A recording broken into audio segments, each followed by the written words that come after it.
Hello there everybody, Sublime92 aka Nightmare, and welcome back to the house in Fata Morgana, a Requiem for Innocence. Now, in the last video, we finished the tale of Morgana and Jacopo, and Maria, kind of. And we even got treated to what could have been. And I'm not going to lie, my heart is still hurting over it, okay? God.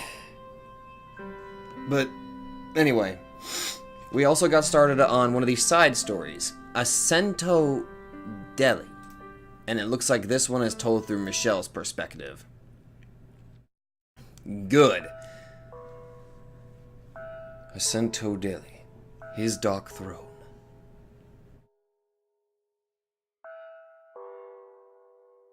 Kill the accursed thing.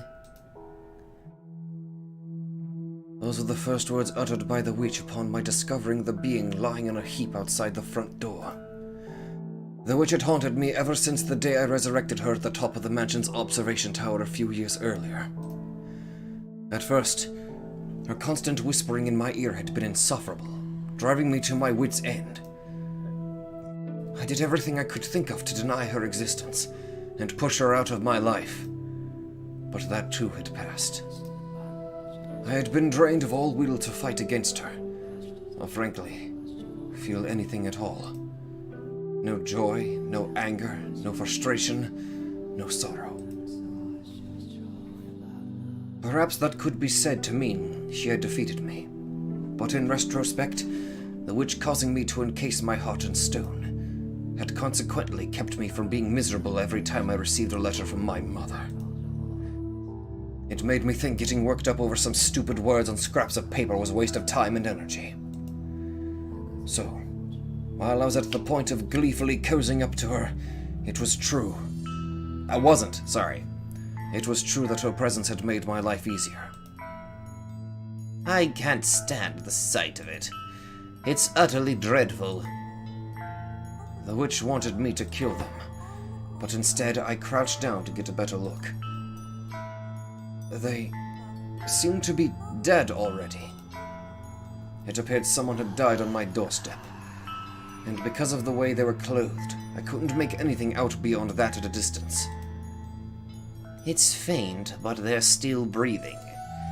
Look, you can see their chest moving. I'm surprised she noticed. I can barely tell from up close. I reached my hand out to roll them over, at which point the witch gave me an exaggerated sigh. I wouldn't recommend touching them. They're diseased.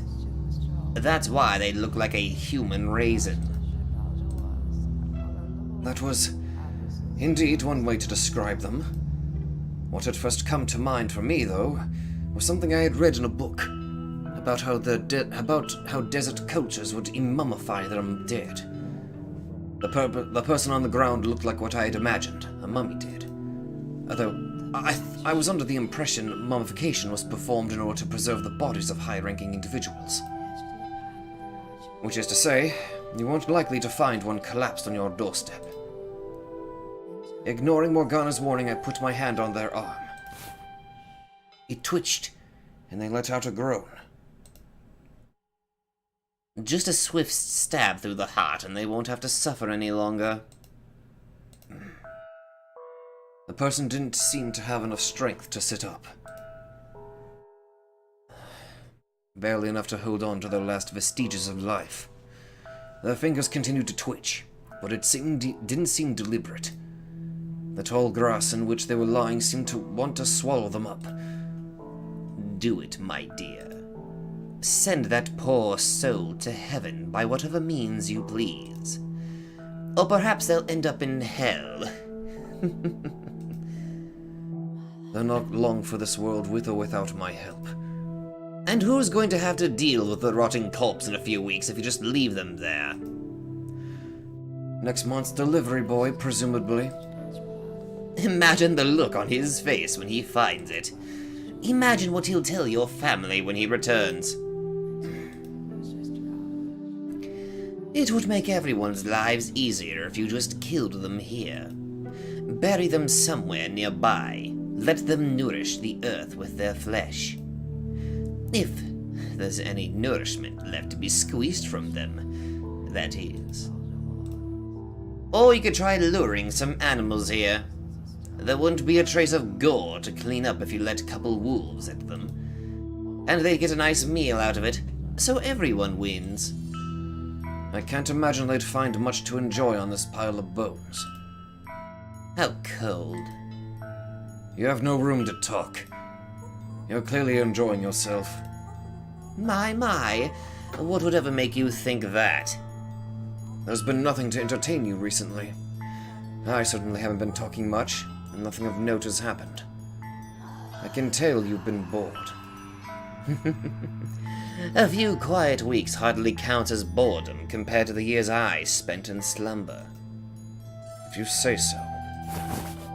Brushing the witch's distractions aside, I put my hand back on the vagrant's arm and flipped them over so I could get a better look. They were much lighter than I had expected. Their arm was little more than flesh and bone, and that flesh felt like leather. I couldn't guess their age or even gender. Jesus. They were dressed in unadorned brown robes and a cowl. One thing stood out about their dress, though. Their mask. And when I removed the mask, I was greeted with torn, wrinkled flesh, and eyes so sunken it was disquieting. I wasn't sure what I saw beneath it could even be called a face. Bandages covered their head from the nose down, and what hid beneath them was in even worse condition. I couldn't tell where their nose ended and their cheeks began, and their lips had curled back into their mouth, turning it into a gaping gash. Even as close as I was, I could barely make out the sound of their breathing. They almost certainly wouldn't survive much longer. Good heavens. As I thought the witch might find some compassion in her heart for the dying vagrant. Get rid of that filthy thing. I was immediately proven wrong. Her tone of voice was like that of someone who had found rotten food in her pantry without looking for something to eat. As I said, they're diseased. You should stay away unless you want to end up like that. Your legs too frail to hold you up, your body withered and your eyes sunken. Worthless orbs. It's highly infectious. I largely ignored the witch's whisperings. She liked toying with me, so I couldn't take what she said at face value. She was more than happy to lie or exaggerate for the sake of tormenting me. There was no guarantee their ailment was contagious at all. So just hurry and get rid of... Are you listening to me? I hoisted the vagrant onto my back. A simple task even for me. Perhaps the least fit man in the world. They were smaller than me, but not child-sized. It was like I was carrying an empty sack of skin. This will give you something to stave off your boredom. I told you I am not bored. Heavens, I never took you for the kind of raving lunatic who helps strangers. I wasn't bringing them in out of the goodness of my heart. They simply piqued my curiosity. There was something oddly amusing about the whole twisted situation. A witch, a demon child, and a living mummy. And what better place to gather them all together than a cursed mansion? I also think that some part of me wanted to see and feel death up close. Ugh. I mean, this is back then, so... Okay. I don't know what the gender is. I don't even know what this character's supposed to look like, so I'm not entirely sure what voice I should go with. Ugh. What's going on? I can't see a thing. Have my eyes finally started going? And I was so close to that mansion. But I guess this is the end of the line for me. Wait. No. I still have my vision? It's just dark as hell. Where in the world am I? I'm on a bed? Hey! Oh man, I missed you. Good morning. And who the hell is that? What's going on? I don't... But maybe. Can you not speak? No. I can talk. But it hurts. I was just a little startled. By what? The angel that's come to meet me at the gates.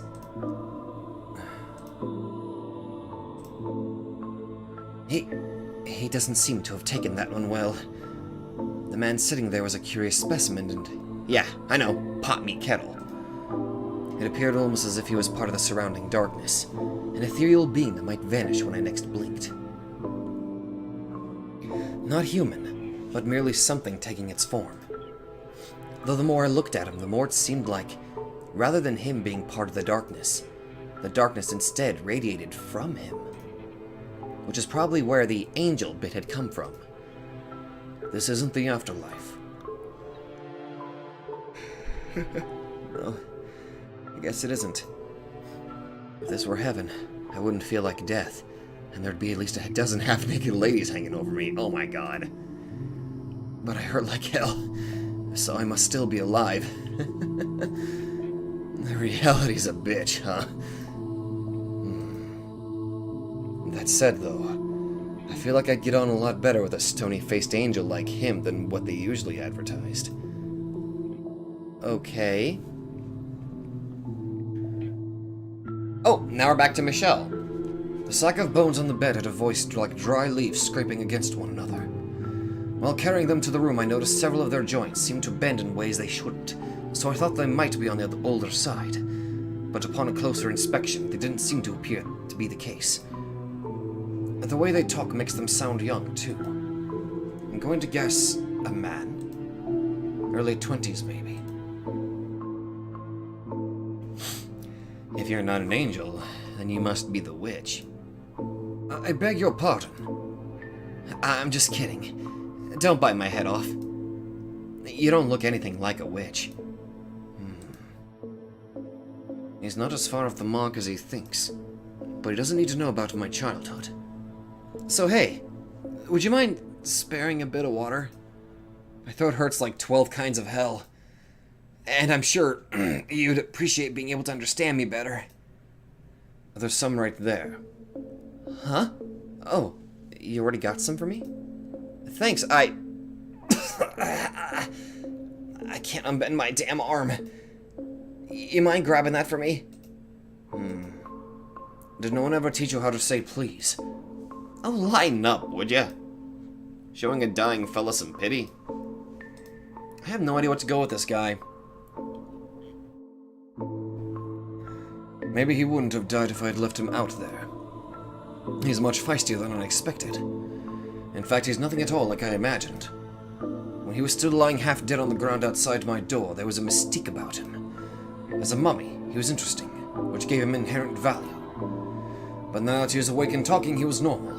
Human. Almost excessively so.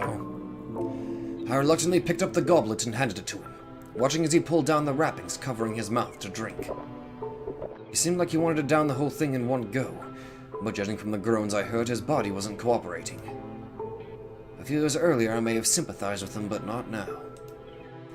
All I felt now was curiosity. What was this sick man doing in front of my mansion? What brings you here? Can't you at least let me drink in peace? Let me tell you, man, I'm in no shape to be multitasking. It takes all my attention just to drink a glass of water. Plus, it's darker than hell in here. I can barely see what I'm doing. You're free to leave if you're not happy here. Yeah, fuck it, I'll just go with my normal voice for this. I don't know. Once I'm through with this water and have had a chance to rest, and maybe a complimentary glass of wine on top of that to raise my spirits, I'll be right out. Rather brazen for a guest. Oh, I'm a guest now, am I? I thought I was just a subject for your observation. Hit the nail on the head. And are you implying that means you should have free reign here? Sure am. You stop worrying about a lot of things when you're on the verge of death. What's the worst that happens if I piss you off? You kill me? All that means is I lose a few days. No real risk in acting like I own the place. Not a bad deal if I do say so myself. You certainly are lively and talkative for someone on the verge of death. I did just have a hefty helping of the elixir of life. I sighed to myself. I'd taken in quite the high-maintenance specimen, it seemed. There wasn't going to be much worth observing when he was full of such vitality, and his lips never stopped flapping. He was exactly the kind of person I could at least stand to be around. I could practically hear the witch saying, "See, what did I tell you? You should have just listened to me and not wasted your time and energy." which only made the whole thing that much worse. But curiously, I couldn't feel her presence, even though she was seemingly always around. Maybe she was afraid she might catch whatever disease this man had. Can spirits even get sick? Never mind her. I have more important things to deal with, like how to get this man out of my house. Anyway, you were asking what I was doing here. Well, I was looking for something. And that search. Back up a sec. What is this place, anyway? Sure doesn't seem like a tiny little one-man shack. Not that I can see much in this dark, but these furnishings don't look cheap. It's a mansion. Yours? Half of it, roughly. So what? You live with someone? In a sense. Huh. Now, I don't want to sound rude, but... oh, we're well past rude at this point. Go on. Already making friends. So I'm curious. There wouldn't happen to be any rumors about this place, would there? Such as... like, say, a cursed witch dwells within its halls? Oh, for the love of... that's what he was searching for? Hell yeah! I'll take that sigh as a yes. Excellent. Fan-friggin-tastic. I was heading in the right direction. Let me stay here for a little, please. Are you out of your mind? I have a favor to ask the witch. That's the whole reason I came here. I don't know what you've heard, but the witch isn't one to go around doing people favors. Whatever your wish is, it won't be granted here. Hey, you never know. There's a first time for everything. And I doubt this is it. Why is he so fixated on the witch anyway? The witch of legend was said to be cursed.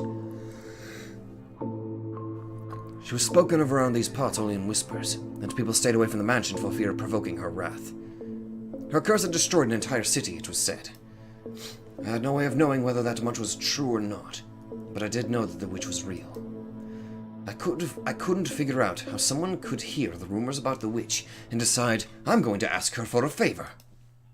It's beyond ludicrous. Well, now that that's out of the way, thanks for the hospitality, buddy. Stop right there. I never said you could stay. Anything I could do to change that? Not a thing. I was hoping I wouldn't have to do this, but you left me no choice. I'm staying with or without your permission. What the hell makes you think you have the right? I'll happily comply with whatever the head honcho here decides. But remember, you said the mansion was only half yours. So until there's a unanimous agreement to boot me from everyone with a stake in the property, I'm sticking around. Oh my god. This little weasel. I won't just be a straight-up leech, though, don't you worry. Oh good, I hate leeches. If you need help with anything, chores, whatever, just give me a shout. What the hell? Imion? But to do that, I guess you need to know what to shout, huh? The name's Imion. Pleasure to meet you. Imion? Hey now, giving me the silent treatment? Is that how you're gonna play this? Flat pretending I don't exist? No. My mind just froze up for a moment. It looks like she's serious about staying. Which is a problem even setting aside the witch situation. The more contact I have with anyone, the greater risk there is that the word of my survival finds its way out. No... what? That said, he isn't long for this world. This vigor won't last. That much is certain. In fact, it might be smarter to keep an eye on him. Make sure he's dead before he has a chance to tell anyone about me. Hello? Need help finding your way out of your thoughts, buddy? Death will find you long before the witch does, I'm sure. Yeesh. That's the first thing that comes out of your mouth? I braced myself for that outcome already. But following that logic of the zinger, it sounds like you're giving your approval of my stay. Resigning myself to it may be a better way to put it. It's all the same to me. So tell me, what's your name anyway? Unless you want me to stick with calling you an angel, or the witch's right hand, that is. I am neither of those things, thank you very much. So, what should I call you? Michelle. Michelle, derived from the name of the archangel Michael. What was that about you not being an angel again? I haven't wanted to strangle... Oh my god. Antisocial Michelle. I haven't wanted to strangle someone this badly in a long time.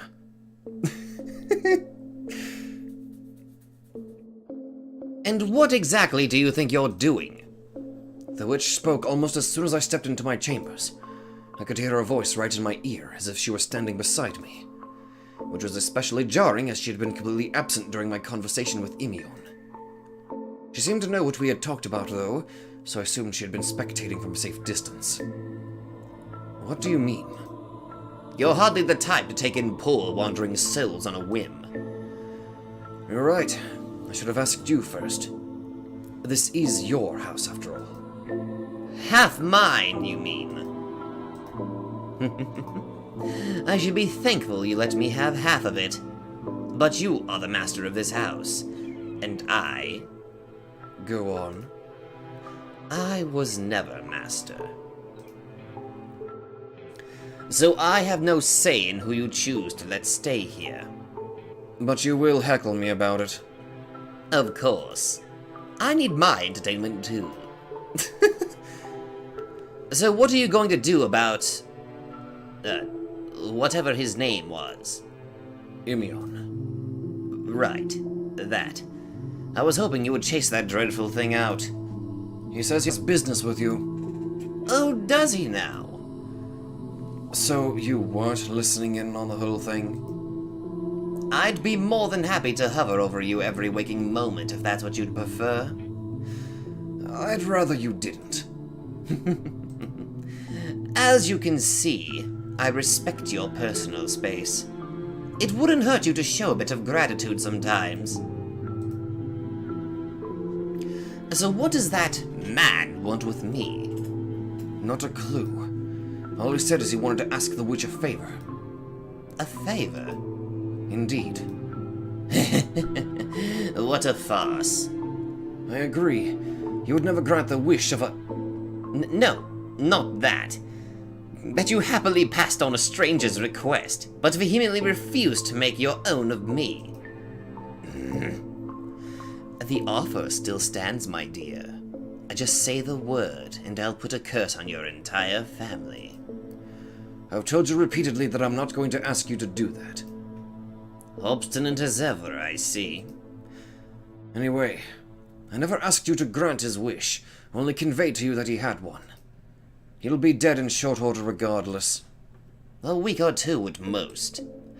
How tragic for him, betting the last remnants of his life on the legend of the cursed witch, only to be dealt a pair of heartless jokers. In all likelihood, he just wants me to cure whatever disease he has. Why would a witch who deals in curses cure diseases anyway? Now, it's not polite to judge someone by their appearance, my dear. Are you saying you can do it? Maybe. Maybe not.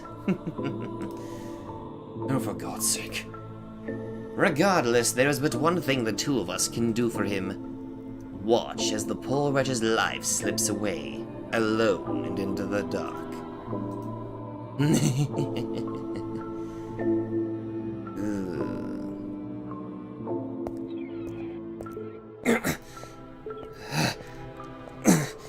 Christ. This is hell. Oh, holy shit, he's got his own! It's like a gold... Is that a gold moon and a flower? Oh, that's neat. It shouldn't be this exhausting just to walk down the hall. I'd sure love to get a little more light in here. Might make moving around easier. Nah, this is fine. No light means I don't have to worry about how monstrous I look. This face is like a curse in itself. Okay, so the only places I haven't seen yet are this room and Michelle's room. And he made it very clear he didn't want me anywhere near his room. So, in practice, that makes this the last one. Okay, here goes. I guess I'm just going to keep giving him my standard voice. Damn, or a deeper one, I guess. A huge stained glass window set the back of the chamber. The archangel within casted a faint light across the room. The light almost burned my eyes, which were still acclimated to the darkness. It felt almost like I was in the presence of an actual divine being. So, we've got a guy named after an angel, and a stained glass window of an archangel. Whoever called this place cursed didn't look very hard, I guess. This is closer to a damn temple, if anything. As I approached the source of the light, the shape of the room came into view. Rows of pews, a pulpit, and a cross. It looked like I was right on the money. I was in a chapel. Or, the remains of one, anyway. The wooden pews had rotted to the point of uselessness, and the floor was peeling all over the place. It was like an abandoned shrine to a saint, hidden away in the dark corners of the mansion. Fascinating. The worst of it's been mended, but you can still see marks on the wall where it looks like it's been struck with a sword or something. Did a battle take place here? There's splotches of black on the floor. Bloodstains, maybe? There's still something on the pulpit, too. Ah, my mask. I figured he threw it out. So Michelle isn't all cold and heartless after all. Or maybe he just didn't feel like going outside. Who knows? Either way, I'll happily take it back. He's already seen my face, so it doesn't change much. But I feel better covering it up either way. My disease was highly stigmatized and said to be just as infectious. Not only was it obvious from my appearance, I was also required to carry around a bell to alert others of my presence. Wow. I lost that while wandering through the forest, but up until then, whenever I walk into a town or a city, I had to ring the bell as I walked. And surprise, surprise, it invited all sorts of dirty looks and people scrambling to get away from me. Churches would sometimes offer me aid, but that was a once-in-a-blue-moon occurrence. Effectively, I'd been through nothing but hell up until now. I hadn't done a damn thing, and yet they treated me like a murderer. In fact, I'd almost bet a criminal didn't get half the crap I did. I mean, it's a skin thing, so... It's not... I don't think it's leprosy, but I don't know. Just thinking about it killed my mood. He didn't hesitate to touch me, though. Does he not know what I have is contagious or something? I mean, it makes my life easier, at least. And speak of the goddamn devil. Hey there, Michelle. It's been... what? A couple hours? Oh! Now we're back into Michelle's perspective. Oh!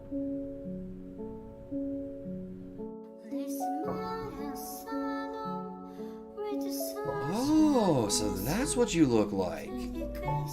Green eyes and very light brown, almost red hair. Judging by your garb, it makes me think of like... I don't know, if you cut off the hood, kind of looks like an old monk or something. Oh my god, a monk in a temple, what the hell? I found him in the chapel. He had put his mask back on, despite the fact I had already seen what it hid. I couldn't imagine whatever he gained from wearing it was worth the obstructed vision, but surely he had his reasons. One hell of an impressive window you've got here. I had a pretty good guess where he was going with that train of thought, and I was entirely disinterested in humoring it. He would start off with something about how beautiful and awe-inspiring it was, mention the Archangel, then try to lead into... You can make a frickin' fortune off this. Oh. I beg your pardon. Glass doesn't come cheap, especially not the colored stuff. I was thinking, if you found the right buyer, you could be rolling in dough. Does he have any idea just how sacrilegious that is? Let me guess. You're thinking, does he have any idea how blasphemous that is? And now you're thinking, can this fellow read my mind? I am not. You should say what's on your mind. Otherwise, I'll just have to keep saying it for you. Sorry to disappoint you, but I'm not particularly talkative. I'm not saying you have to yap on for days like me. Well, what you said was indeed blasphemous. I do not disagree with the sentiment. Oh, really? It's just chunks of glass arranged into shapes. Bingo. There's no actual angel there, just man's depiction of one. Who are you anyway? Well, that sure came out of nowhere. And you want me to spill my guts without doing the same for me? My apologies. I've not had the chance to hold a conversation in some time. I see.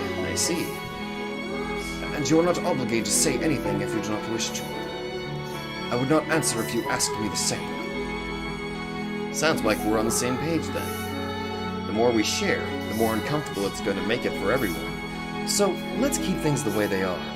A nice, cozy distance. I may be curious as all get about what the hell you're doing out here all alone in the middle of frick all, but I won't pry. Alright, I'll tell you what I can. I'm a nomad. Oh! Before I got sick, I traveled all across the lands. Had me a nice lute I'd strum as I trotted from place to place, singing songs and pretending I was a troubadour. You're a traveler? I could tell stories of my exploits for days on end if you want to hear them. I'll pass. Thank you.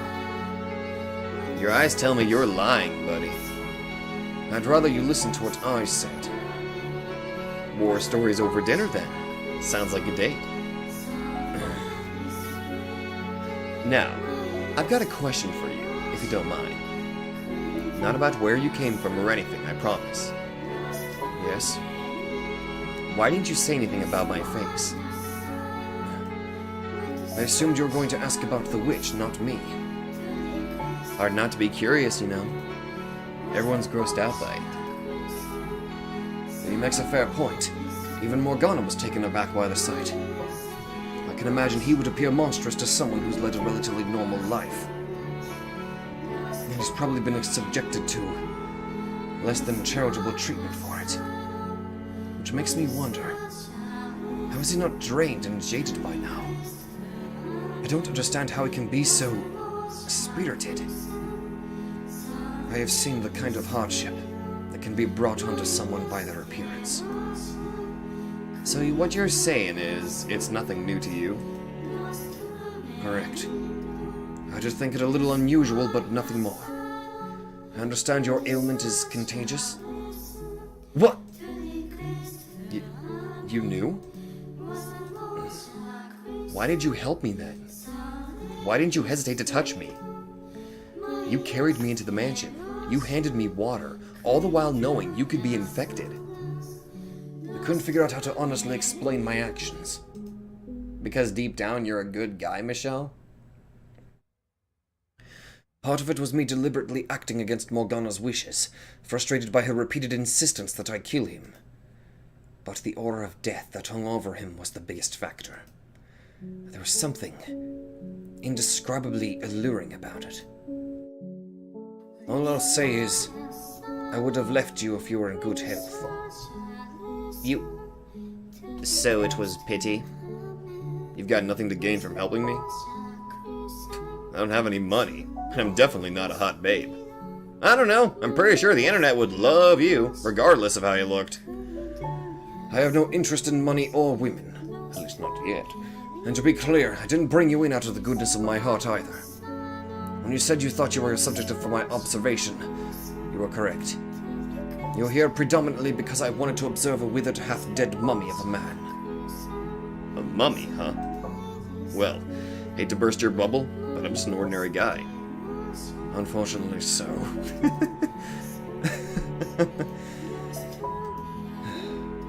And here I thought you were only observing me because you didn't know about my disease. Never would have guessed it was the other way around. God, you really are one of the most bizarre fellows I have ever met. I was just going to not say anything, keep it to myself. Use this as a chance to stretch my wings. Enjoy not just being the unclean for once. Didn't much care either way if you ended up catching it. So But the witch has declined your request to speak with her.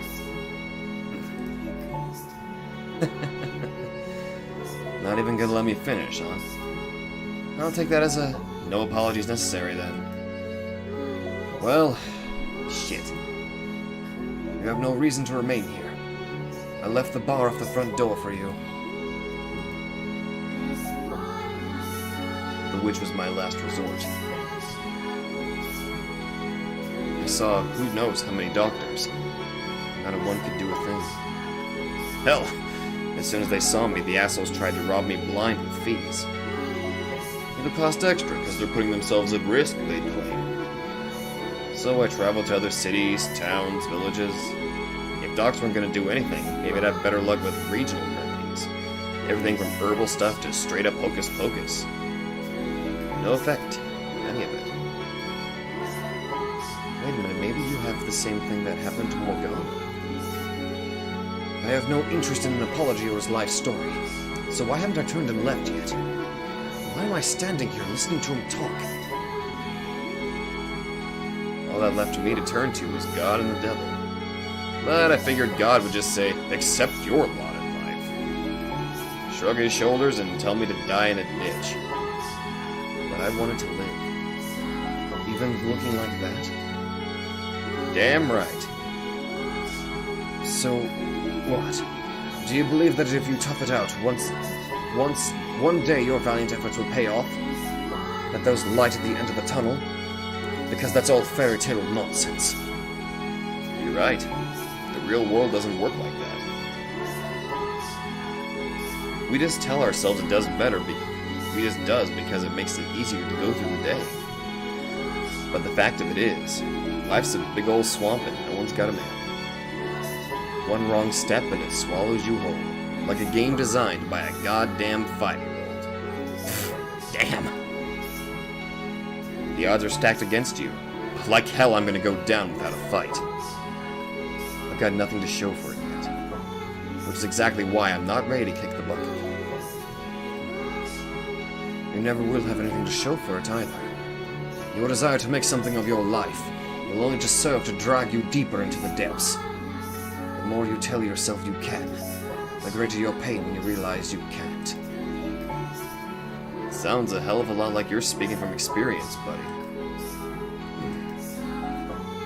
As I said, the witch will not be seeing you.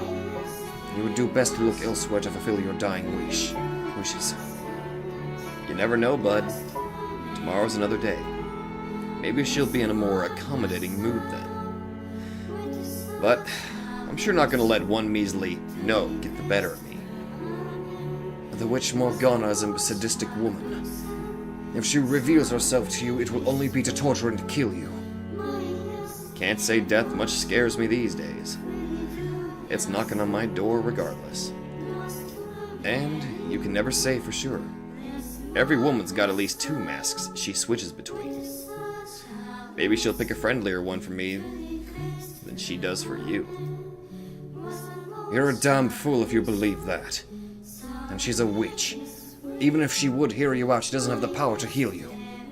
Ruin and destruction is her singular desire. I have to ask, all you want from me is to watch me die, right? So what do you have to gain from warning me about the witch? Doesn't worrying about me run counter to your own wishes? I'm hardly worried about you. Could have fooled me. I'm simply making a statement of fact. You would only be wasting your time trying to see the witch. I haven't seen the proof, so I'm not convinced it's as much of a fact as you claim. Which means this conversation's going exactly nowhere. Do as you please. I won't try to chase you out anymore. But don't come crying to me when my words prove true. Much obliged, buddy. That's one less hurdle to trip over on my way to making a huge ass out of myself. I like you. I would like you to promise me one thing, though. Sure thing. I'll leave the bar off the front door. So when the time comes, make sure you save enough energy to get yourself outside before you die. I don't want to have to clean up the mess. You're a real treat, buddy. Yeah, I mean... oh boy. Ah. After our little chat, Michelle gave me permission to make use of anything in the mansion. It still came with the condition that I stayed away from his room and didn't pry into his personal life. That seemed fair enough, considering I didn't want him digging into mine either. Okay. In fact, I couldn't have asked for a better arrangement. After so long wandering, with food a constant uncertainty, having a roof over my head and meals at my convenience was heaven on earth, I imagine. He had dried foods and smoked meats in his cellar, as well as bread, which, last I checked, didn't store for very long. But he never seemed to leave the house, so... I did recall hearing some rumors on my way here. Whispers of a shadowy carriage occasionally seen heading toward the cursed mansion. No one knew for sure what it carried, but there was a general consensus. Offerings to the witch. Fresh sacrifices to keep her appeased. Which was obvious nonsense. No one was sending shipments of virgins to offer to the witch. Plus, I'm not even sure Morgana would like that. I don't know. A basket of bread and other supplies now, maybe. Rumors have a way of taking on a life of their own. That was so patently absurd, I couldn't believe anyone bought it. That still left me with scores of questions, though. Who was bringing Michelle the supplies, and for what purpose? Why did he never leave? Was he imprisoned here for some iniquity? But obviously, I had no intention of seeking out the answers. If we spent long enough together, I'd probably find out eventually. But I knew damn well I didn't have that kind of time left. What point was there to lifting the curtains on someone else's life when chances were I was going to croak not long after? I had no intention of repeating Pandora's mistake. Like Pandora's box. If I was going to spend my last days here living with him, I wasn't going to get anywhere near that jar and risk making waves. I couldn't say whether or not that was the best strategy, but regardless, I made it through our first 2 weeks together well enough. And in those 2 weeks, it seemed like the two of us were talking more and more. Oh, just a dramatic time skip? Okay. I was standing before the stained glass window. It had become routine for me to spend a few hours of each far too long day in the mansion's chapel. I wasn't so naive as to think the angel would grant me relief, but I did sort of enjoy being in the presence of something so magnificent and undeniably beyond my reach. It was impressive in the same way as any other massively expensive piece of art. Now that I think about it, I never really appreciated art when I was younger. I couldn't even tell the difference between what was good and bad. Maybe because I was just a kid? Or because there was nothing there to appreciate? Hermione.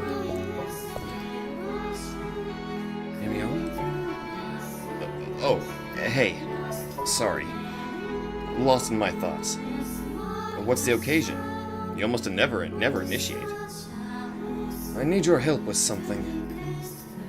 Damn, is the sky gonna fall today? So, what can I do for you? I'm going to cover up the stained glass window.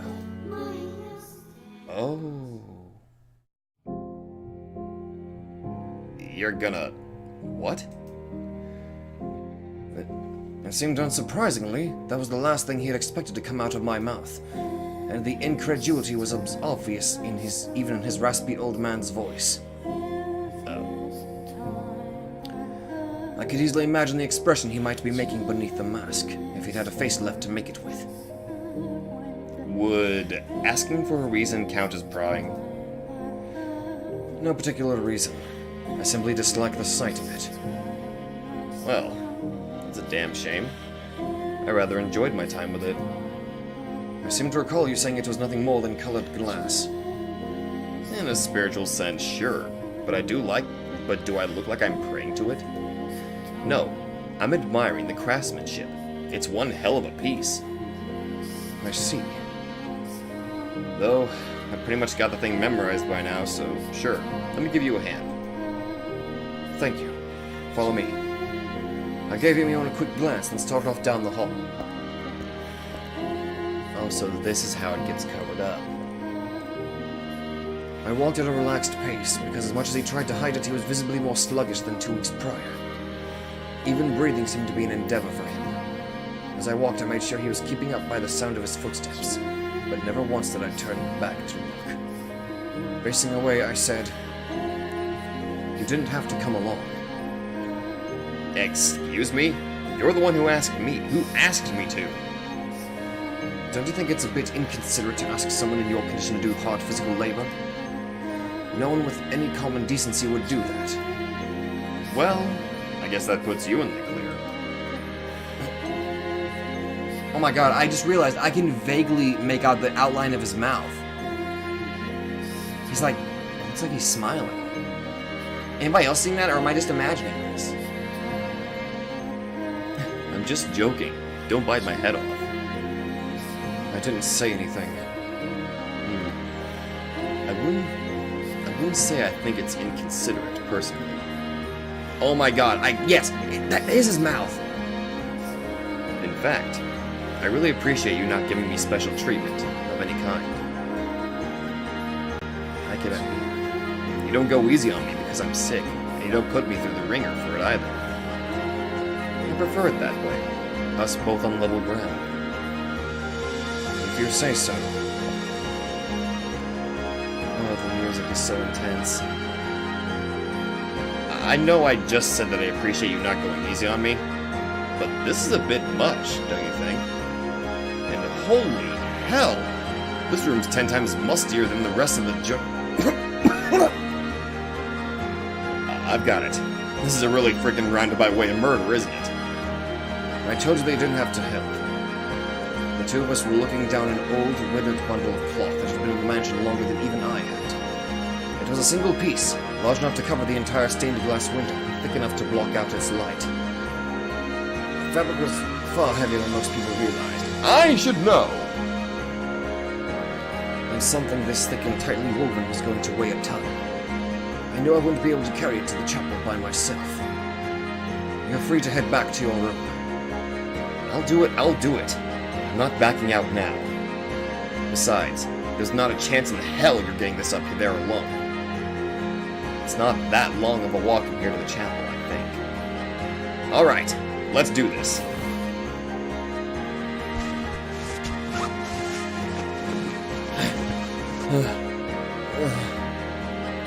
Hold up. I need a breather. Hey!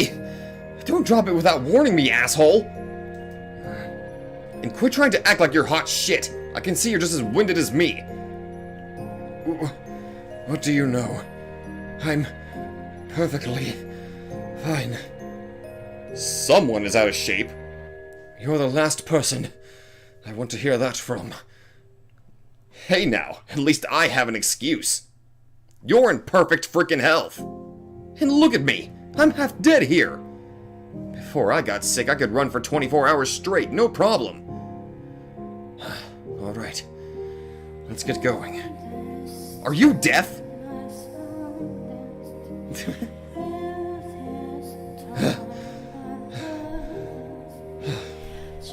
Finally, we made it. I seriously thought I would die before we got here. That's one for the gravestone. Died carrying a bundle of fabric. Not trying to hide it anymore, are ya? Not a word. Oh, God! I'm laughing and Where's this coming from? And please don't cough and laugh at the same time. It's disturbing. I don't know. It's freaking hilarious. What is? You don't think this is the funniest damn thing in the world? Two grown-ass men carrying a giant sheet through the dark, grinding themselves to the bone so they don't have to look at a pretty stained glass window? Like, for real, are you hearing that? It's the stupidest thing. I cannot say I find it amusing myself. Well, you're lost, buddy. Let's finish this up then, shall we? I assume the pulpit isn't nailed down, so we can use that to get some height. He seems to be enjoying himself. I can't imagine enjoying much of anything in that kind of condition. I'm not sure if I'll ever understand him. The way he's being so upbeat is kind of bringing me down. He's quite a buzzkill. Why should him acting cheerful have any effect on me? I buried that emotion long ago. What are you doing here exactly? Huh? Haven't we been over this? I want to ask the witch. You're no fool. I don't need to tell you that the witch isn't real. For the past 2 weeks I let Imion explore the house as he pleased. He'd luckily seen everything but my chambers by now. It should have been obvious that there was no third person living here. I was the only one who could hear the witch's voice. I was the only one who could feel her presence. All the servants in my family had sent over the years were proof of that. She may have existed from me, but from his perspective, there was no meaningful difference between that and her not existing at all. Remember what you said in the storeroom? There's not a chance in hell you're getting this up there alone. If you still believed the witch was real, if you still believed there was a third person living in this match, you wouldn't have said that. What do you want from this place? Somewhere to die? Do you want to make this your final resting place? Someone's feeling talkative today. This isn't funny. It's comfortable here. There's a warmth in the darkness. It doesn't reject me for being impure. Impure? That's what everyone says about me. I have no say in the matter. I have an impure disease, so that makes me impure. I think it's story time. What do you say? This time, we'll go into a little more detail. My life was set. I had dozens of friends and a wonderful, loving family. I didn't bother with the family business, and instead spending my days wandering. But on one of my trips, I got sick, and I got scared. So I rushed back home, wanting nothing more than to see my family and friends again. But when I got there, no one recognized me as me. They called me a demon impersonating their Imion. Oh, God. Oh, my God. A demon. He's saying the bull in your family has no need for a demon child. That you're a mark of shame on our name. So he's going to have you executed. They came to the consensus that the real Imion was still off traveling. They wouldn't accept me for who I was just because I didn't look like what they thought I should. What does that have to do with my question? Basically, what I'm saying is, there's not many people who are willing to see the truth. The truth? That I am who I say I am. That I'm Imion, not some evil doppelganger. The only person who sees me as an ordinary fellow is you, Michelle. I do not agree with Father's decision. I do not want to lose you. I don't think you're a demon child. Don't misconstrue apathy for... I don't care why. All that matters is that you do. You see me for who I am.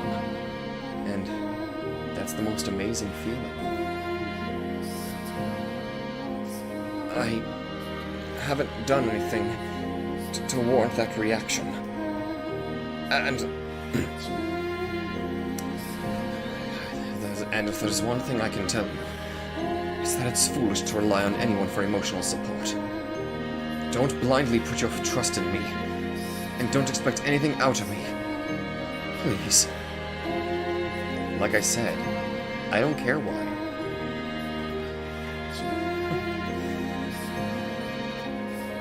As I stood there in silence, Imion's laugh echoed off the chapel's walls. He then climbed onto the pulpit, which was probably brutal on his joints, though he didn't show it, crossed his legs, and looked up at the glass angel.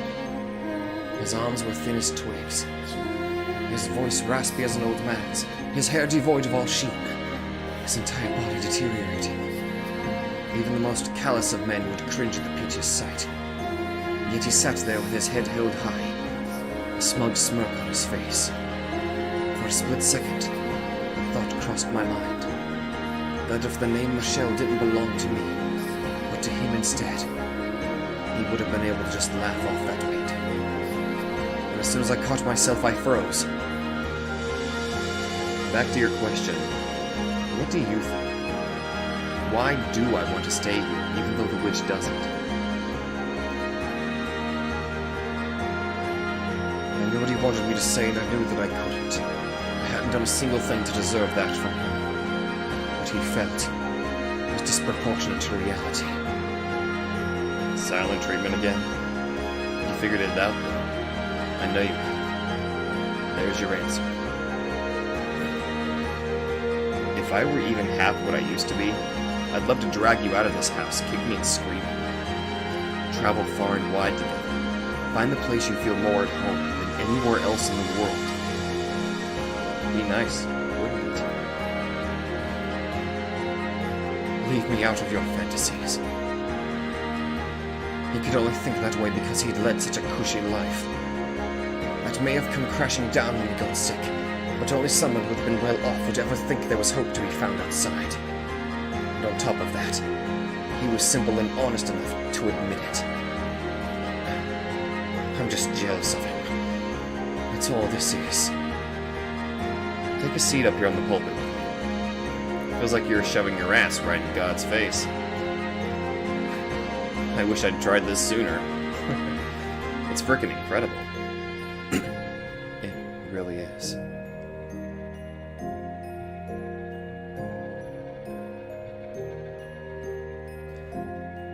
Between the two of us, the guy who probably couldn't overpower a rabbit and someone on death's damn doorstep, covering up the stained glass window was a grueling task. That day marked a turning point in our relationship, though. It was an insignificant change, something I doubted anyone but us would even be able to notice. But it wasn't the degree that mattered. There was a real shift in the air between us. Michelle didn't seem to be so persistently wary of me anymore, and I started to feel more relaxed in his presence. I didn't have to prove anything to anyone here. In part, because he didn't pry into my personal life, but also because my time was so limited, I didn't have any reason to keep up a front anymore. The biggest factor, though, was that no one here knew who I was.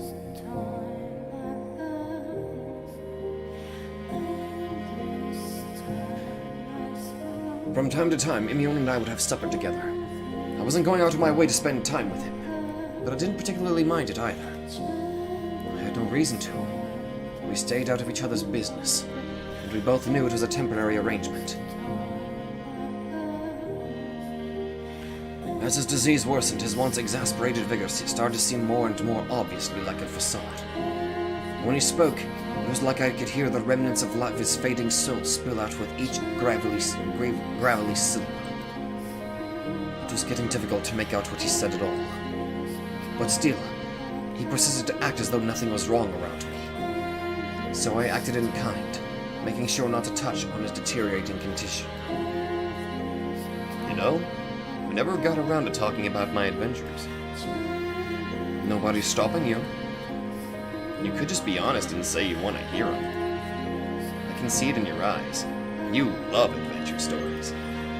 Not only that, you want to go on some yourself.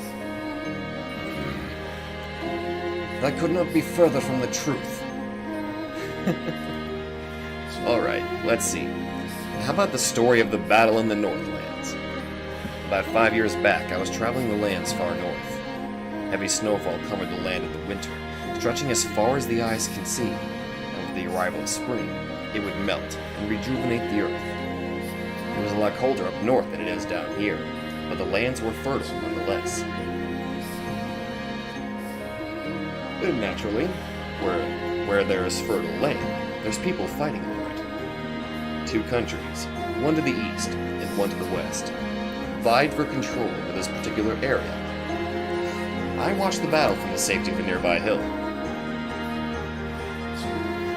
The theater for this battle was a large plain, a sea situated to the north. Separating the two was a river flowing south from the sea. It wasn't a very deep river. Both horses and infantry could cross it, albeit it was somewhat difficult. The Western Army attacked first. They outnumbered and were better equipped than the Eastern Army, their soldiers well trained and commanders sharp. Planning and organizing allowed them to cross the river with ease. And once they were on the other side, they stormed the Eastern Army. Now, how do you suppose the battle went? It wouldn't make for a very good story if the Western Army simply went on to defeat the Eastern Army. Because you're asking, I presume the Eastern Army had something up their sleeve? Jeez. You're the worst kind of person to tell the story to, buddy. Play along at least, would ya? I hate to burst your bubble, but I am not a child listening to a bedtime story. Well, you're right about one thing. I would have framed things differently if the Western Army was going to win. Maybe gone into detail about how advanced their equipment was, how strong their soldiers were, name-dropped a commander or two. But no, the Western Army did not conquer the Eastern Army. In fact, they were both defeated. Oh? Yep, thanks to the intervention of a third force. Now, where do you suppose this mysterious third force came from? It was the Danes. You've got to be kidding me! You suck at this! Given what you described, two sides divided by a river flowing from the sea to the north, the larger Western Army crossing over to take the Eastern Army by surprise. The logical conclusion is that the third force would travel down the aforementioned river. Neither side had ships able to sail such shallow waters, so they didn't anticipate an attack from the river. The Danes to the north, however, have numerous ships capable of exactly that. That's why they're feared as the Lords of the Sea. Yep, that's exactly right. Thanks for skipping all the good parts and going straight to the answer. A fleet of ships with dragon heads on both ends sailed down the river after the Western Army crossed, quickly making land. The Danes are fearsome warriors, and big boys at that. They attacked both armies from behind, taking them out in no time, and the land fell into the hands of the invaders from the north. Then, once it was all over, I hauled ass right the hell out of there. I have only read the Danes' fearsome prowess in books. For you to witness an actual ambush. Jealous? See? What'd I tell you? You're all about these adventure stories. I am not. Well, I sure am. The Danes, they can travel both shallow waters and the open sea. The whole world is at their fingertips. Everyone just thinks they're savages. They don't see their potential. I wonder what's out there, across the seas. What wondrous world waits beyond those waters. I bet it's heaven on earth out there. A land unlike anything you can find traveling on foot. So long as man infests the surface, you will find no heaven on this earth. I knew you weren't a people person, but hot damn, you're worse than I ever imagined. You can't make it through life on misanthropy and cynicism alone. Somebody to teach you how to dream, buddy. Dreams are just that. Fantasies never to be realized. Dreams are freedom. Doesn't matter if you're sick or a sinner, infirm or exiled. You can go anywhere inside your head. You have complete and absolute freedom in your dreams. All empty hopes and dreams do is erode the spirit. I gave up on mine for a reason. If I were in good health, I could have asked the Danes to take me on one of their longships. Bring me somewhere far, far away from here. A place where everyone's equal. No poor and no rich to oppress them. No one being judged for their looks or their family they were born into. I could have gone on another adventure. Brought you along this time. Found our paradise. I'm pretty sure the only way you're getting on a longship is as a captive to the Danes. Remembering what I said about dreams? Remember what I said about dreams, like 3 seconds ago? Shove that silly realism into a box and lock it up. You can dream whatever sort of crazy, outrageous nonsense you... Emil? Don't worry about...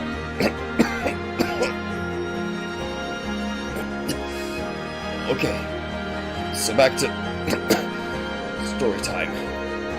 After I escaped from the Danes, I crossed paths with this incredible bard. This one's gonna blow your mind. I'm sure. I didn't tell him not to push himself. He knew his own condition far better than me. I didn't have to tell him continuing was a bad idea. My role was to be quiet and listen. Emil then sung for me a song he supposedly learned from the bard. I could sing way better than this back then, He said with a strained laugh before beginning the raspy ballad. Every note melted into a sort of indistinct, flat buzz, but it was still somehow pleasant to listen to. Perhaps because I could imagine what his voice may have sounded like in its prime. A bright, optimistic, unwavering, powerful voice. All the more enchanting because it existed only in my imagination. As I listened to him sing, so much that I'd kept sealed away, slowly crept back to the surface. I felt like I was being whisked away into a far distant world, by the tales of his exploits in the bard's song, with Imion, his hand held out, waiting to take mine. The words, "Let's set off to a new world," buddy, on his lips. But his time on this earth was drawing to a close. Those fantasies faded to fade into nothing.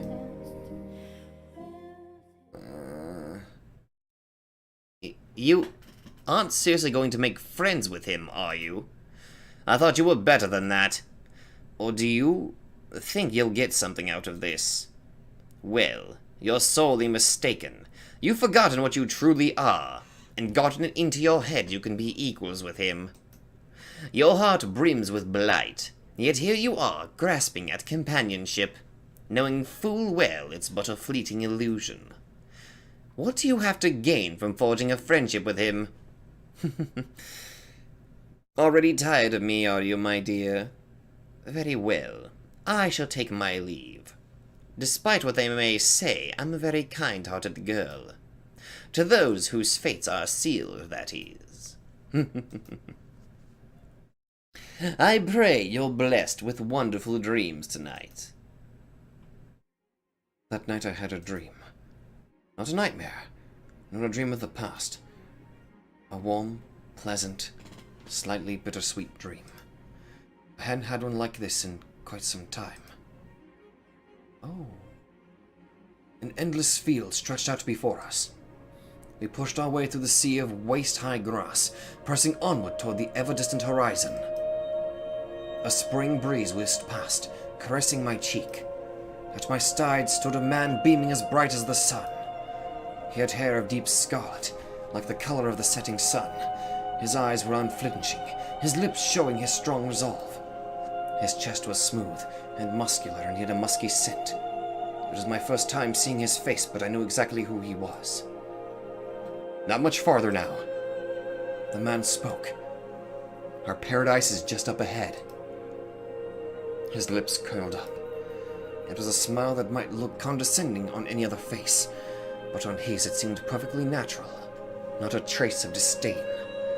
In fact, anything but a cocky smirk would have seemed out of place, which made reality that much more bitter.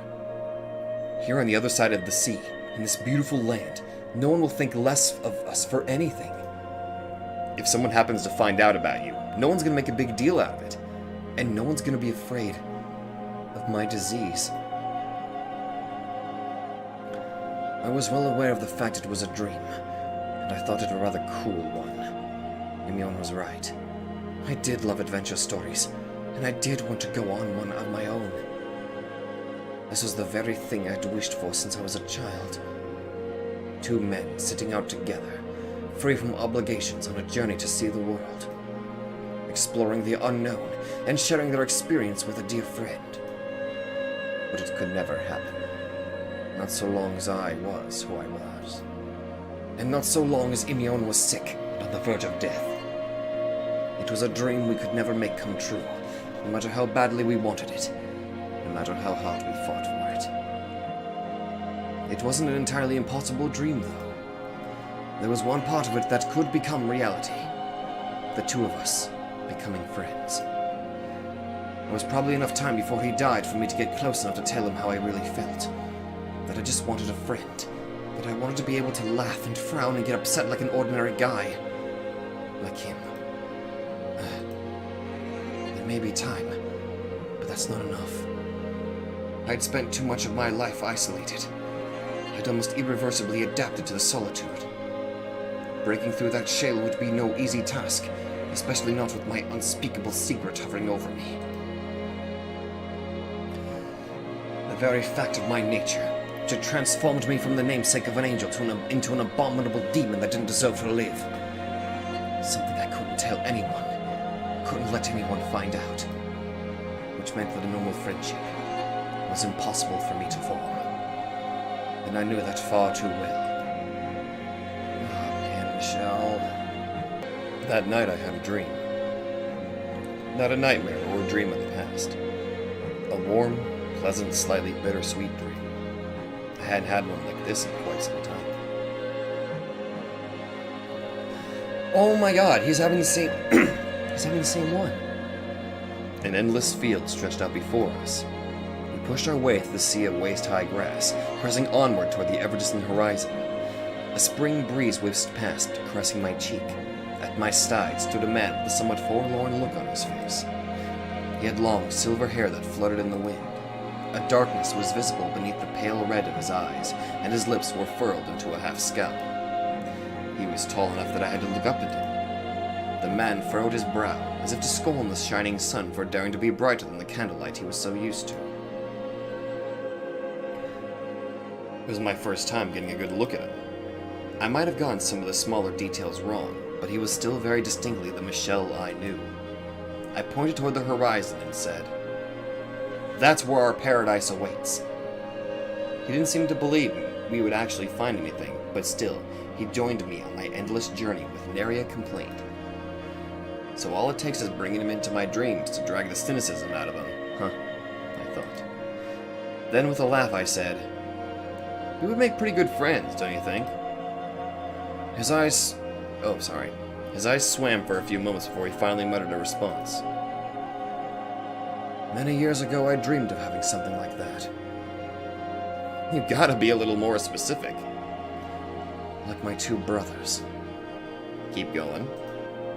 Someone I could share anything with. And they do the same with me.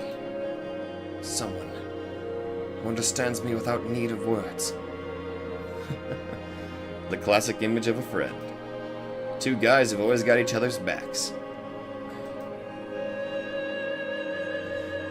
Michelle crossed his arms and turned his head away. He might have even blushed, but I couldn't see for sure.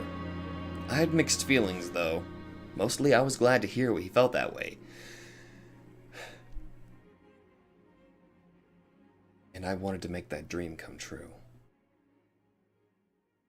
We'll be just like that. You'll see, buddy. Another breath of wind blew past. I was pretty sure I was smiling. The way I always did. The way I always pretended to. My self-confident, utterly vacuous smirk. If we really got to know each other, there was no way we would ever be friends.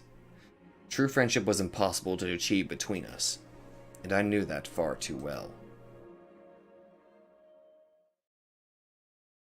Oh my god, so he does have like some past he doesn't want to talk about. I awoke in darkness in a house where the time of day held no meaning.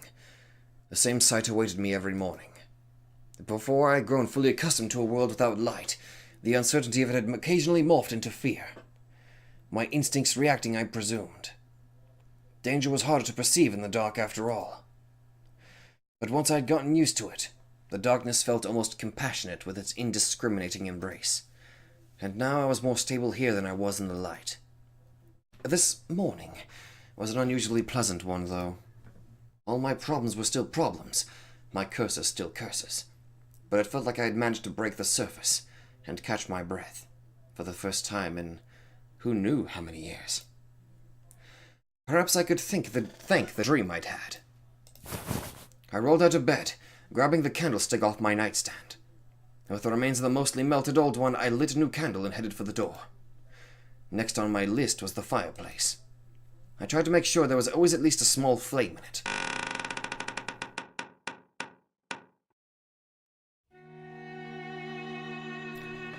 But as soon as I stepped into the hall... What are you doing there? I found myself face to face with Imion, although there wasn't an entirely accurate description, as he was slouched against the wall across from my door. Morning, Michelle. I couldn't help but cringe at the sight of him, still insisting on keeping up his everything's alright act. What are you doing? Seems pretty obvious to me. Well, it isn't to me. You're clearly in no condition to be walking around. It's come. What has? My time.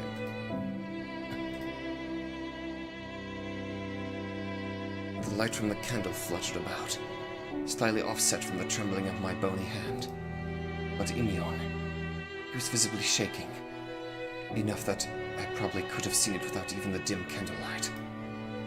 Not out of fear or cold, but simply a physiological reaction to his condition. His breath sounded like puffs of wind, the whoosh of a bitter winter morning echoing in the hall. His arms and legs were so atrophied that if I didn't know better, I might think him a small tree withering away in the fierce cold at first glance.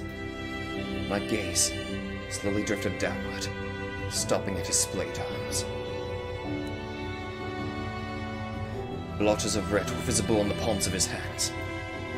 Did you cough that up? I almost reflexively made to draw nearer, but he stopped me after only one step. No. Stay back. Don't touch me. You might catch it. We've been living here together, breathing the same air. If I were going to catch it, I would have already. The fact that I haven't shows that it's not an infectious disease. Maybe. Maybe not. But either way, you shouldn't touch the blood. You know, as well as I do, that blood is unclean.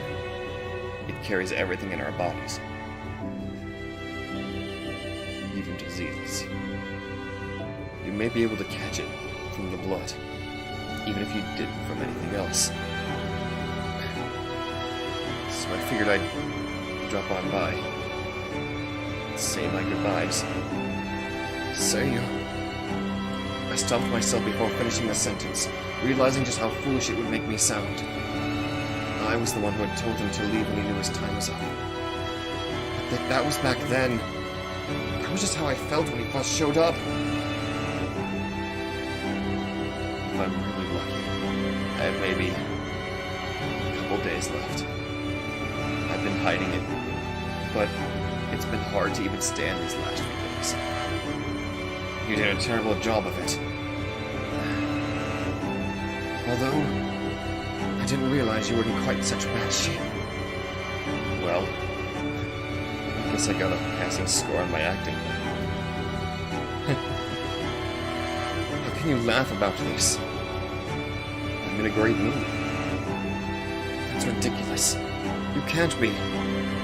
Just drop the act already. It's no act. I'm serious. I'm feeling great. I had a fantastic time. And what better way to show that than with a nice laugh?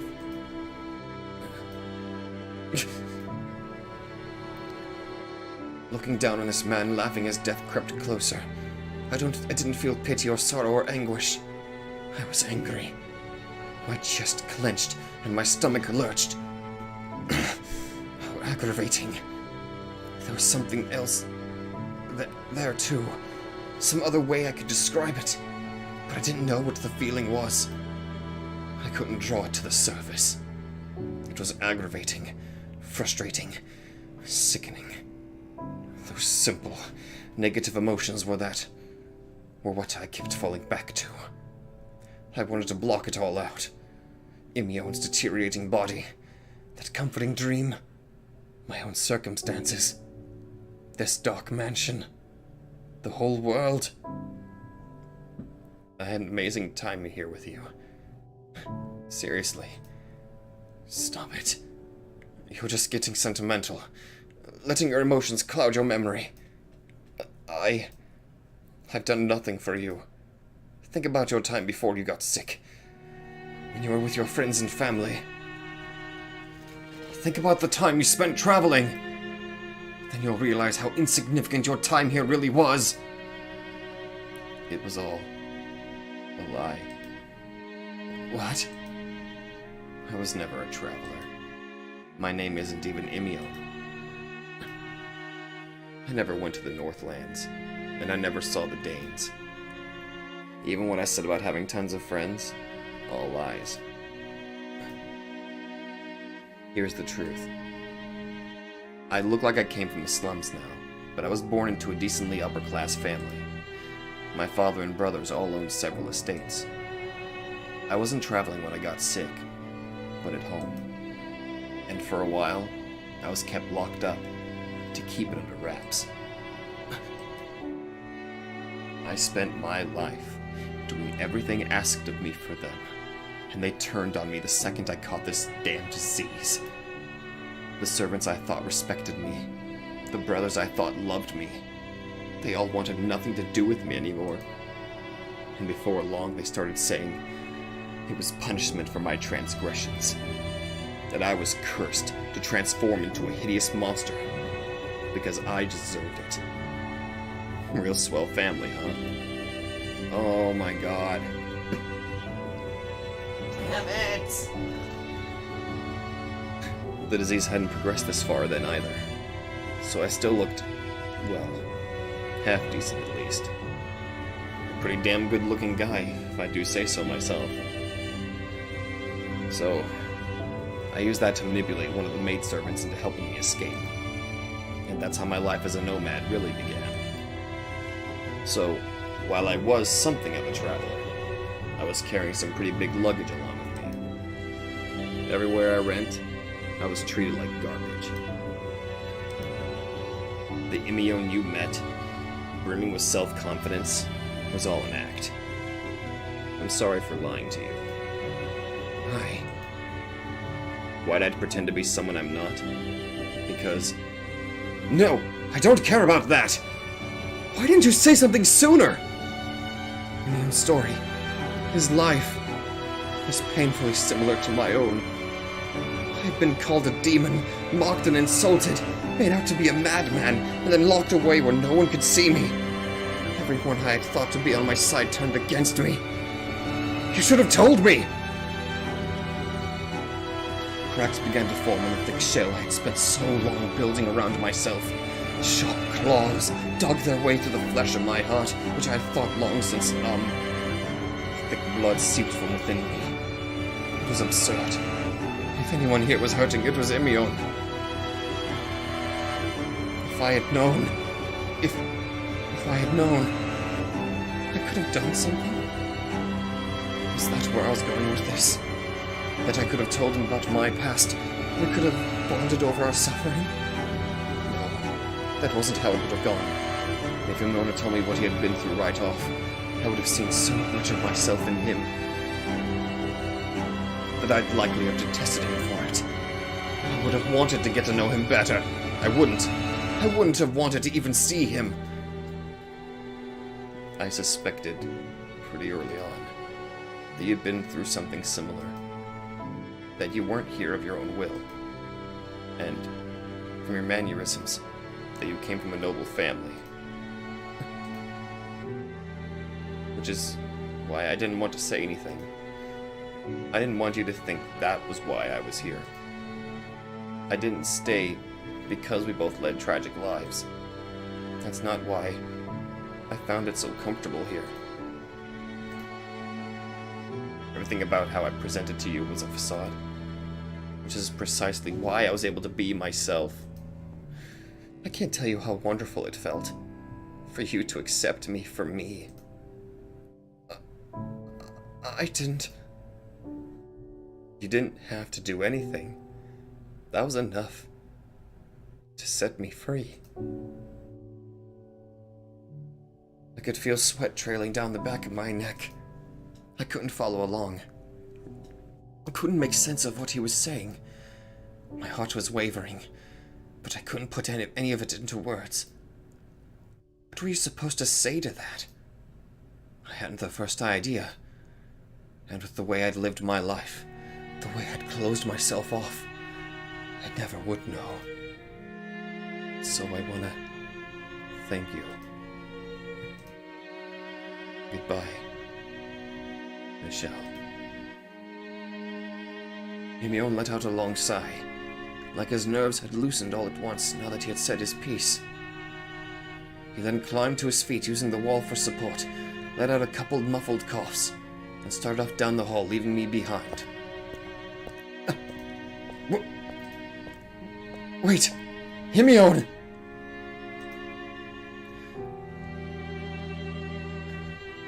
The shackles around my spirit were on the verge of coming off. Everything I'd worked so hard to bury was bubbling to the surface. The man I had killed in order to survive in this empty darkness was being infused with life anew. I was opening myself up. Wait. I lied too. Or I mean, what I said then isn't true now. I don't want you to leave anymore. I don't care if you've only got a few days left. You'll last longer here than you will out there. So, what? You're gonna take me and nurse me? Exactly. Mimeon. It's damn tempting, but no thanks. Why? I'm sorry. Why? The first person I'd ever met who I could have possibly called an equal, a friend, was trying to withdraw from my life. Forever. Something inside me cracked, and something inside me formed anew. Morgana! Morgana! Morgana! I know you're listening! Michelle. Cure him! Please! That's enough, Michelle. The witch isn't just a legend. She doesn't have a physical form, but she lives here in this mansion. And she's somewhere nearby, watching everything. Really, it's okay. Believe me! I do believe you. Mimeon. It's okay. Thank you. Why are you so insistent on leaving? Didn't you want to talk to the witch? I just think now's the best time to call it quits. But why? I do feel bad about this, for what it's worth. And I'm seriously grateful to you, too. That doesn't tell me why. Sorry. I want you to take what you're feeling right now and keep it with you. What? Seeing the person in yourself help you see the person in someone else. You next have that chance. Whoever that is, you take him by the hand and get out of there. Go somewhere you both want to be. You may not find paradise, but you will have life. What on earth are you talking about? Alright. Now, I'm seriously on my last legs. Can't even fake that I'm okay anymore. Mimeon. So long. Wait! Michelle, I think we made pretty good friends, don't you? And with that, he marched off down the dark hallway.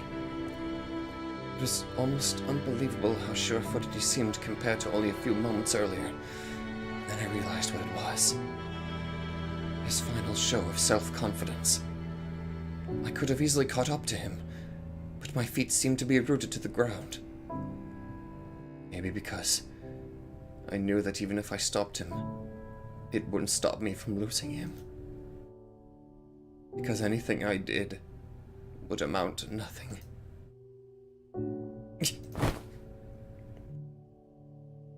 I slowly dropped to my knees. The candlestick spilled from my hand, the flame flickering out, the heavy darkness draping the hallway. I covered my face and let out a sharp, bitter groan. He had lived here less than a month. We barely knew each other well enough to call ourselves acquaintances, never mind friends. There was no reason for me to be feeling this emptiness. But telling myself that didn't make the pain go away. The pain of having something dear snatched away from you. A pain I had never, ever wanted to have to experience again. I thought I could hear the witch cackling. Whispering that opening myself up only made me vulnerable. That bringing that dying man into my house was only ever going to leave me feeling all the more lonely. That I had always belonged in the darkness, not light.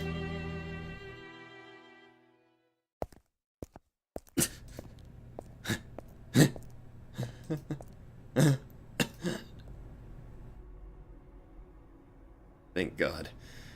He left the bar off. I barely got enough in me to push the door open. Oh my God.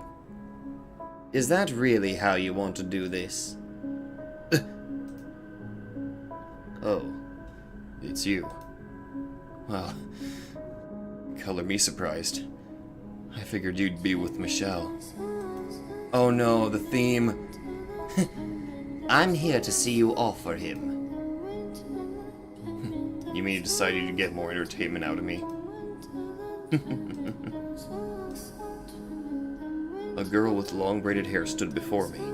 A smile spread across her lips. Her form was vague, almost a silhouette, and I couldn't make out any details. But I still knew exactly who she was. This wasn't my first encounter with the witch, after all.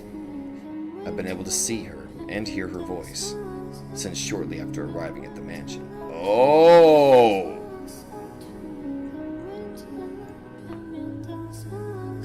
When I told Michelle that I believed she existed, I wasn't just saying it. I knew. You're quite the seasoned liar. Making out like you're coming clean, and then replacing one set of lies with another. You can still go back and make it right. Tell him the truth and you'll have my wish. Think about it, my dear.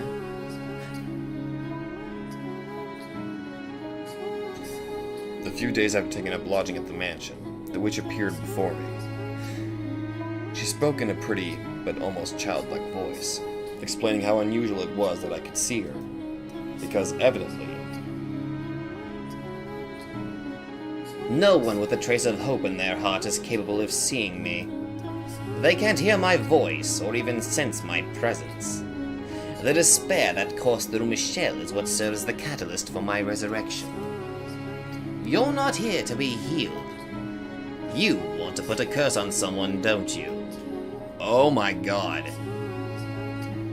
that's right.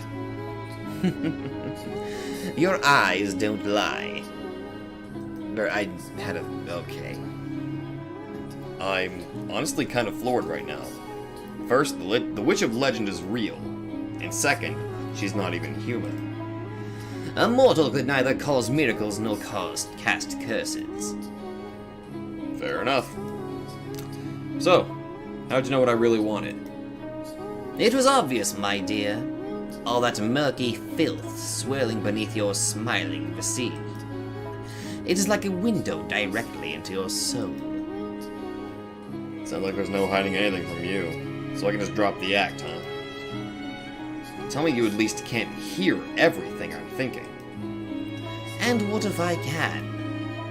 I would appreciate a little bit of privacy. Fear not, my dear. I don't have the ability to read your mind, no. But you should know that the world as you living see it, and the world as I see it, are very different things. Emotions, such as your seething animosity and desire to curse, as well as fragments of your memory, are all laid bare to me. Good lord, what kind of hell did the Imion have to... Who does he want to... I normally wouldn't bother sparing anyone a moment of my time. I have a mission to accomplish. And I would like Michelle to accompany me on the long journey towards completion. So I don't have time to distract myself with anything else. If you were indeed nothing but a needlessly optimistic fool come in search for miracles, I would have done everything in my power to chase you out. So, I can assume the fact that I'm still here means you've taken at least something of an interest in me then? Indeed, for you were broken enough to come seeking me. Then I'll get straight to the point. I want you to curse my family. Every last one of those damn Castanieres. Oh.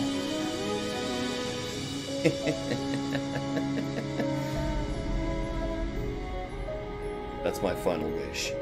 The last thing I want from this life. I gave my whole life for my family, sacrificed everything, and they repay me with derision. Hell, making me into a demon. I'm here, sick and miserable, and no one gives a rat's ass. They need to experience the living hell I had to endure. I can't go in peace until they have. It would be my pleasure. Wait, seriously? What? Do you not believe me? No, I just didn't think it would be that easy. On one condition, though. I will offer my sincerest wishes for your family's utter devastation. So long as you offer me something in return. Now that sounds more like the witch I was expecting. So, what do you want from me? My life? Sack of gold? My resources are a bit limited, but let's hear it. Michelle's spirit. Excuse me? I told you I wanted Michelle to accompany me on my journey. But too much of his worldly concerns remain for him to be of any use to me right now. He still racks his mind over trifling drivel. That stone-faced Michelle? He has actual worries? It's all an act. For now, that is. I want you to crush his spirit, transform him into something more fitting for my purposes. And then I will make your wish mine. That sweet voice makes what you're asking for all the more frightening. So, how do I go about it? Start by using your head, my dear. It was worth a shot. That said, I will give you a hint. You have at your disposal everything you need to become exactly what he desires most. Oh no.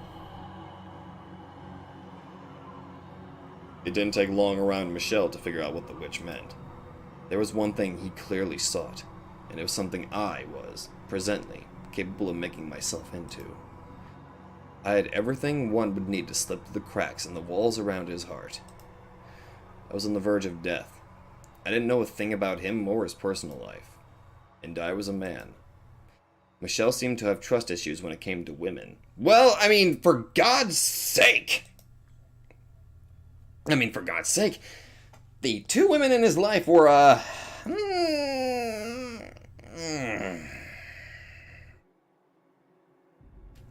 Yeah, we're not gonna get into that. He had no interest in a lover or romantic partner, for now, but a peer, a male friend. I guessed Michelle had probably been subjected to countless betrayals over the years. his mother, father, siblings, loved ones, were probably never at the hands of a friend. I doubted he'd even had a real friend before. So Morgana's proposal was for me to become his friend, and then betray him. There's still time for you to go back in there and reveal everything, to see your wish to fruition. You could even ask for a miracle instead of a curse, to rid what ails you. Don't bother. I'm not interested in any of that anymore. I'm just going to go back into the forest and die. So, nope! You won't get me to go back there. I don't understand. What on earth brought you to this decision? I stopped caring about getting back at my family. That hatred was what kept me going for so long. It was what had driven me to wander in search of the cursed mansion. I had, in service of it, feigned getting friendly with Michelle, until at some point it stopped being fake. I had found something more valuable than petty vengeance, and I wanted to live the rest of my life and then die for that. Aww. With a bit more time, maybe I could have even told him that he'd pulled me up from such a dark place. And then, were it within my power, I'd like to have done the same for him. That was a dream beyond my reach. He would have to remain in his darkness for a while yet. I can understand losing interest in cursing them, but you're ignoring the other part of my offer. That I could wish for a miracle. Perhaps you don't believe the cursed witch can perform miracles. But you would be mistaken, my dear. In life, do you know what I was called? A saint. Well, you're a saint with one hell of a mean streak. My, now that was hardly called for. But not inaccurate. I'll pass on your miracle, too. Can't imagine it comes free of charge when the curse had a price. You want me to go in and tell him everything, right? What do you have to lose? What possible reason could there be for you to hesitate? That should be obvious even to you. I want him to think of me as a friend. That is what he wanted after all. A peer. A male friend. So if I'm gonna go, I want to go out as that. You would give up your chance at life for something so utterly meaningless? I don't care how stupid you think it is. I didn't have enough time to pull him out of his dark place. But if at least he remembered me as a friend, and that had some positive effect on him, however insignificant, I much preferred that to anything the witch was proposing. Just don't you go blabbing once I'm gone. I can't make any promises, my dear.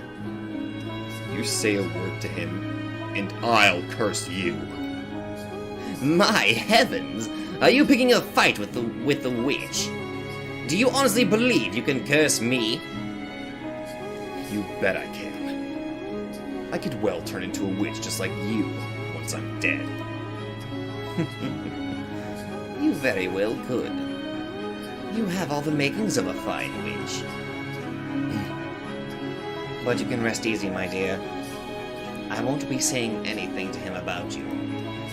Because you're too inconsequential to be worth mentioning again. I beg your pardon? At the end of it all, the only one Michelle truly needs is me. What he wants is a curse, and I'm the only one who can provide it. You pretended to be his friend for a few weeks, but in a year's time, that memory will have eroded away into nothing. Your death will amount to nothing! All you did was cast a light on his isolation, and sooner or later, it'll transform him into an inhumane spirit who lives only to spread curses, much like myself. Now that, I can say you're wrong about. There's more care and understanding in him than you realize. He hides it, but it's there. Don't fool yourself. The whole world isn't going to bend to your whims, Morgana. There was nothing left that I could do. I couldn't leave any more of a mark on him, nor could I free him from her grip. But someday, someone would appear. Man, woman, friend, lover, it didn't matter. Someone would enter his life, take him by the hand, and lead him out of this cursed mansion. Someone would drag him out of this darkness. Well, you turned out to be quite the disappointment. Everything I once saw in your eyes has been purified away into nothingness. Mark my words, all your hopes will be in vain. And you can watch from the afterlife, helpless as everything I said comes to pass. And I'll be praying from the pearly gates that you're wrong. Well, this is where we part ways then. Farewell, Noemi. Oh, Imion backwards. Noemi, until our souls cross paths once more in the boundless sphere of fate.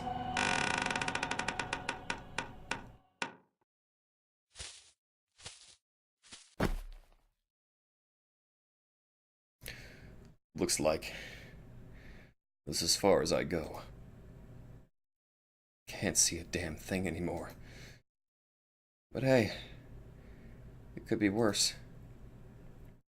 I feel like I've been set free. Like all my shackles have been loosed. I found one thing to appreciate about this disease. It gave me the one chance in my life to be myself. Hey, Michelle, we're not that different after all. You were my first friend, too.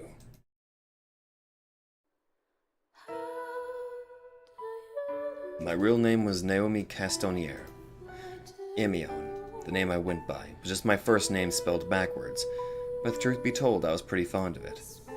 Anything else I might have come up with would have probably given away my gender straight off. Nearly everything I told Michelle was a lie, from claiming I was a guide to the story of my escape. I hadn't used my good looks to trick a maidservant into helping, but instead manipulate a manservant. You're a woman. Oh, that should have struck me. Oh my god.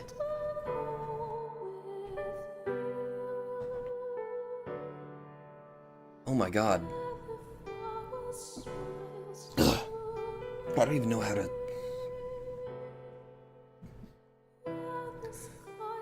But looking back on it now, that was all over. I feel like the fake me, Emion, was more me than the real me. I'd always felt constricted my whole life. Nothing but barriers from the day I was born. I loved playing music, writing stories, running, riding a horse, swinging a sword, anything that gave me some sort of freedom. But I was only allowed that until I was about 10 years old. At which point my life became training and everything I needed to be married off to some nobleman. I still remember those days vividly. Oh my... Holy shit! Oh my god! Sitting stone still, staring out the window while I had my portrait painted, I caught sight of a large bird taking off to fly north, watching it flap its heavy wings. I fantasized about riding the bird off somewhere far away, to a beautiful, boundlessly lush land no one had ever seen before. I would found my own nation, and I would be its first citizen. It would be a land without unfair rules and customs. A land where everyone was equal. Man, woman, young, old, a smile on everyone's face. And you would be free to choose who you spent your life with. There would be no nobility and there would be no slaves. And in this land, I would finally be able to find my true self.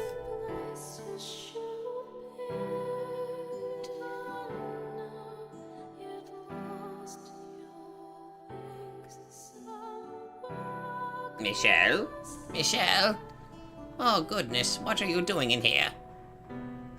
Oh, Mom. Mother. Still looking at that painting, are you? Yes. There's something about it. You agree with me, don't you? It's a wonderful proposition, but your brothers never seem to want to listen to me. We'll have to return the painting to the Castagniers, and after they went through all the trouble. Indeed. But all that aside, it's time for supper, Michelle. We're celebrating Didier's return tonight, so don't you dawdle. You need to be there and show him how much you love him. Yes, Mother. I'll be right down. Don't keep us waiting. Oh my god, the pieces just started fitting together as soon as Castagnier, and then...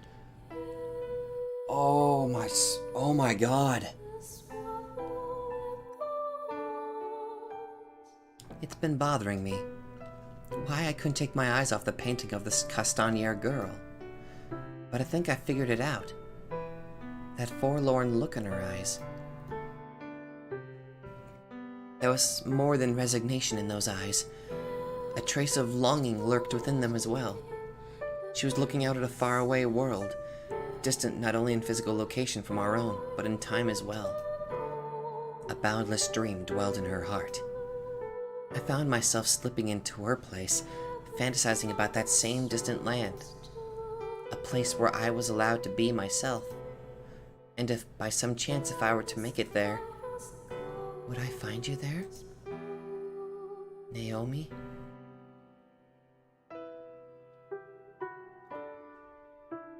I think we made pretty good friends. Oh!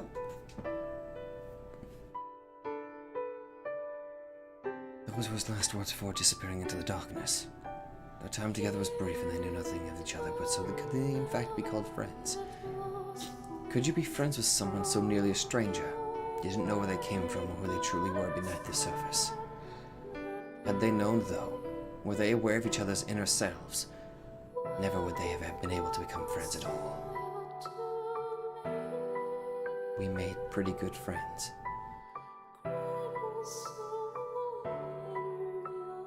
It was precisely because the two knew nothing that they were able to know one another.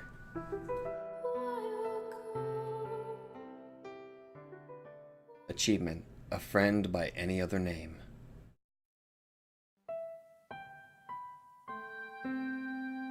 Oh god, I was not ready for that. Oh. I was not prepared for that.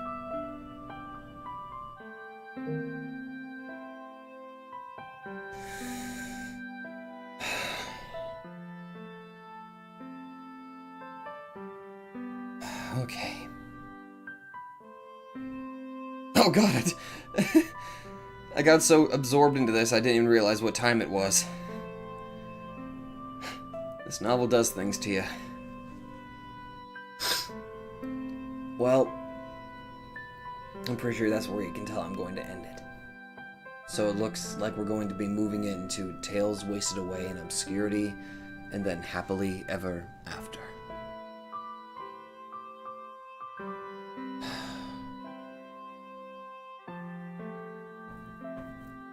The girl in the painting.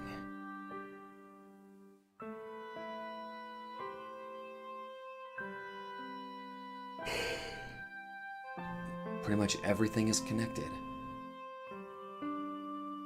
Everything. Now, if you'll excuse me, I'm going to go bawl my eyes out, and I'll see you guys. Thank you guys so much for watching, and I'll see you guys in the next video.